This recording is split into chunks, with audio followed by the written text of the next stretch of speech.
అనగనగా ఒక అడవి. ఆ అడవిలో చంచల అనే పేరుగల నక్క ఉండేది. పేరుకు తగ్గినట్లే అది జిత్తుల మారిది. ఒకరోజు దానికి కుందేలు మాంసం తినాలని కోరిక కలిగింది. కాని ఎంత ప్రయత్నించినా అవి దాన్ని చేతికి చిక్కడం లేదు. దాంతో ఆ నక్క కోరిక రోజురోజుకు పెరిగిపోసాగింది. చివరికి పిల్ల కుందేలునైనా వేటాడాలని నిర్ణయించుకుంది. మరుసటి రోజు ఉదయమే కుందేళ్ళు ఎక్కువగా తిరిగే చెట్టు కిందున్న గుబురు పొదల్ల దగ్గర మాటు వేసింది. అది అనుకున్నట్లే ఒక పిల్ల కుందేలు పొదల్లోంచి బయటకు వచ్చింది. చెట్టు కింద దిగులుగా కూర్చున్న నక్కకు చూసి కాస్త దగ్గరికెళ్ళింది. నక్కబావా, ఏం జరిగింది? ఎందుకలా దిగులుగా ఉన్నావు? అని జాలిగా అడిగింది. నీకెందుకు? నువ్వేమైనా అరుస్తావా, తీరుస్తావా? పెద్దదానివైతే చెప్పేదానివి కాని నువ్వేమో చిన్న కూనవి అంది చిరాకు నటిస్తూ. ఎందుకు చెయ్యలేను? ఇంతకీ అసలేమైందో చెప్పు అని మళ్ళీ అడిగిందది పౌరుషంగా. నా కాలిలో ముళ్ళు దిగింది. తీయగలవా? అని అడిగింది వెటకారంగా. ఓసి అంతేనా? ఎందుకు తీయలేను? అంటూ ఒక అడుగు ముందుకేసింది. ఏ కాలు? అని అడిగింది. ఒకసారి కుడి కాలని మరోసారి ఎడమ కాలని విసిగించింది నక్క. కాని లేని ముళ్ళు దొరకదు కదా. అయినా దొరికిందా అని పిల్ల కుందేలును అడిగింది నక్క. లేదని అడ్డంగా తల ఊపింది. ముందే చెప్పాను నీ వల్ల కాదని అంది నక్క. లేదు లేదు, దొరుకుతుంది. కాస్త ఓపిక పట్టు, మళ్ళీ చూస్తా అంది. మరింత దగ్గరగా వచ్చి దాని ఉపాయం ఫలించబోతున్నందుకు లోలోపలే ఆనందించింది ఆ నక్క. ఇంతలో అటుగా వెళ్తున్న ఒక కోతి నక్కను దానికి దగ్గరగా ఉన్న పిల్ల కుందేలను చూసింది. ప్రమాదాన్ని పసిగట్టి ఎలాగైనా కుందేలను రక్షించాలని వాటి దగ్గరకు వెళ్ళింది.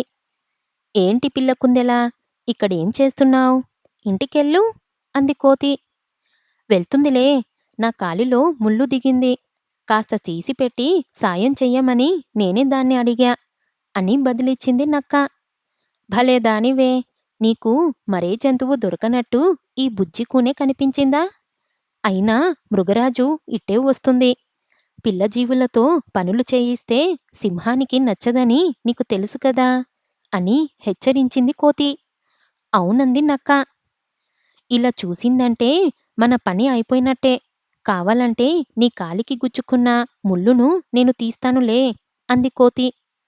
నిజమే, మృగరాజు చూసిందంటే మనం ఏం చెప్పినా వినిపించుకోదు.